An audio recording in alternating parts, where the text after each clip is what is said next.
In the year 2000, at a Fish concert, Sarah Jo Pender met Richard Howell, a man with a criminal record tied to drug offenses. Not long after, the two began dating and moved into a house in Indianapolis with roommates Andrew Cataldi and Tricia Nordman. One morning, Pender went to a nearby Walmart and legally purchased a 12-gauge shotgun. Later that same day, Howell used that shotgun in a tragic incident that resulted in the deaths of their two roommates. At the time of the shootings, Pender was not at home. When she returned, she found the house in chaos and discovered what had happened. According to court records, she then helped Howell gather blankets and accompanied him as he transported the bodies away from the house. She did not contact authorities and returned to work the next day. She later claimed she was afraid that if she reported the crime, she might become another victim. A few days later, Hall was arrested in connection with the killings. Pender was taken into custody the following day. Nearly a year after their arrests,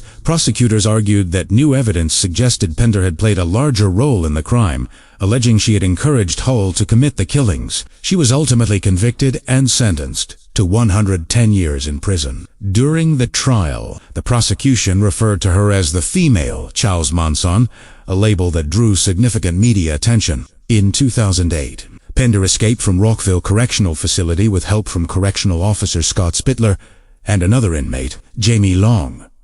Investigators later stated that Spittler drove her out of the prison in a facility vehicle, and Long assisted in her getaway. Both individuals were later apprehended and convicted for helping her escape. Later that year, Pender's case was featured on the television program America's Most Wanted. Soon after, she was located in Chicago, where she had been living and working under an assumed name. She was taken back into custody and remains incarcerated today.